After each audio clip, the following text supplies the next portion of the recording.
13 তাৰিখৰ পৰাই বড়ো লেখক সংস্থাৰ উদ্যোক্তা আৰু ঢালিগাঁওস্থিত ইণ্ডিয়ান অইল কৰ্পোৰেশ্যন লিমিটেডৰ সহযোগত আমি এই 5দিনীয়া সাহিত্যিক কাৰ্যসূচী লৈ আছোঁ। जोंहा फुंनिफ्राय मोननै हाबाफारि जादों।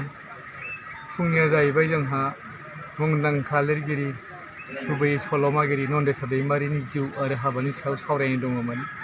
नाथाय जोबोद दुखुनि बाथ्रा, बिथाङा देग्लाय साहित्य एकाडेमि बान्था मोनदों। बेखौ बिथाङा मैयानि सानसे सिगां दाखालि दिल्लीयाव थांना आजावहैदों आरो बिथाङा मैया सफैफिनदों। दा बिथाङा नोरजिया मानसि, प्रेसार स्ट्रकजों गाग्लोबजानाय सासे सुबुं। दा बिथाङा नोरजिया देहाखाय दिनै सफैयाखिसै।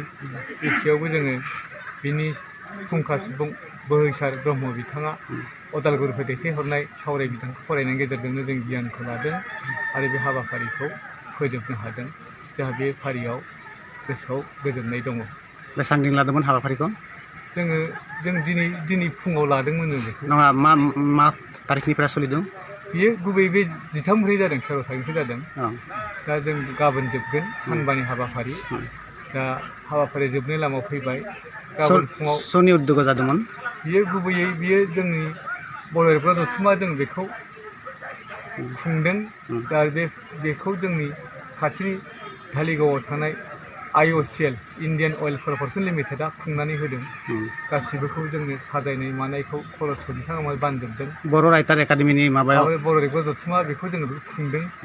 दा बिथांमोननि मदद आरो हेफाजाबजों बियो दा जाफुंनायनि लामायाव गाबोन साना दाबादि जाबाय। दासिमावनो बे जोबनानै थांगोन होनना जों मिजिंथिदों। आरो गाबोननि हाबाफारिया गोनांसिन दं। गाबोन फुङाव जोङो आफादनि फिरफिलाखौ बेरहोगोन। मानो होनबा गाबोन जोंनि 40थि जोनोम सान। थांनाय 1985 मायथाइनि गाबोन बादि 17 मार्चआव बियो जोनोम मोन्दोंमोन। बै समनि धुबुरी जिल्लानि थिगखायाव। दा बियो 39 बोसोर फरायगोन आरो जोनोम साना 40थि जागोन गाबोन। बेखौ जों फालिगोन आरो जोंनि आफादगिरि बिथाङा आफादनि फिरफिलाखौ बेरहोगोन। जों लोगोआव थाफागोन। बेनि उनाव दङ जोंहा बायदिसिना हाबाफारि। बे हाबाफारियाव जोंहा आलासि बिथांमोन फैगोन। IOCLनि मानगोनां जोंनि जेनेरेल मेनेजार बिथाङाबो फैगोन। जों बिथांखौ खाबु मोनगोन साबायखर होनो बेबायदि हाबाफारिखौ बानजायनायनि थाखाय, मदद आरो हेफाजाब होनायनि थाखाय। आरो उनावबो जों बेबायदि मदद आरो हेफाजाब होबाय थायो, बेखौ जों खावलायगोन। बिथाङा थारैनो जोंनि मददखौ, जोंनि खावलायनायखौ आजावगोन होनना जों मिजिंथिबाय। आरो जोंहा दङ बोसोरफ्रोमबो जोङो थुनलाइनि बायदि आयदायाव मोनद' 6था जों बान्था होयो। बेवहाय दङ गुबैयै आसा मोसाहारि थुनलाइ बान्था, बेनि उनाव निमाथि मोसाहारि उन्दै लिरगिरि बान्था, बेनि उनाव दं थुनलाइनि अजा सुकुमार बसुमतारी थुनलाइ बान्था, बेनि उनाव दङ फोरोंगिरि महेन्द्र मोसाहारि रावस्लाइ थुनलाइ बान्था, बेनि उनाव दङ लाइमोन लिरगिरि बान्था, आरो जोबनायाव जों दङ प्रबिन बरगयारि खन्थाइ बान्था। दा देग्लाय मोनसे दाजाबदेरदों अरुप गोरा बसुमतारी फावथाइ बान्था। गासै बे मोनस्नि थुनलाइ आयदानि बान्थाखौ जों गाबोन बिथांमोननो। दा बिनि गेजेरजों जों हमनो हायो जोंनि आफादनि खामानिखौ बयबो मोजां मोननो हमदों, आजावनो हमदों, लोगो लानो हमदों। बेनिखायनो बान्थायाबो जों मोनसेनिफ्राय मोनसेसिम फैबाय आरो बावैसो समनि गेजेराव बे एरगोन। जोंनि बर' थुनलाइखौ फेहेरनायाव, फोजौनायाव, गोसारहोनायाव मदद आरो हेफाजाब। नोंथांमोनहा गावबा गावनि गथ'खौ काराटेनि सासे राफोद गेलेगिरि खालामनो गोसो दं नामा?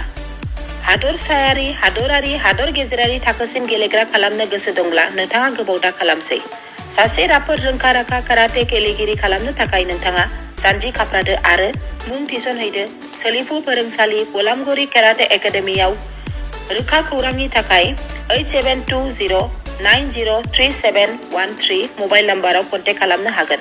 बेबायदिनो बड' हाउस काराटे एकाडेमिनि थाखाय 6900451157, बेंटल काराटे एकाडेमिनि थाखाय 9678041226, बेरहांगाव काराटे एकाडेमिनि थाखाय 6901341656, आरो धालिगाव काराटे एकाडेमियाव मुं थिसननायनि थाखाय 8720903713 मबाइल नम्बराव खौरां लानो हागोन।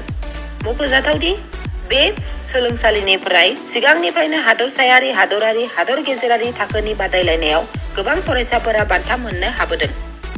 बे मुंख'नाय फोरोंसालियाव रोंगौथि गोनां फोरोंगिरिया फोरोंथाय होनानै नोंथांनि गथ'खौ सासे राफोद काराटे गेलेगिरि सोरजिनायाव मदद आरो जाफुंसार खालामगोन। अब्ला मानोथो गोबाव खालामनो? थाबैनो नोंथांमोनहाबो नोंथांनि गथ'खौ मुं थिसनहैदो।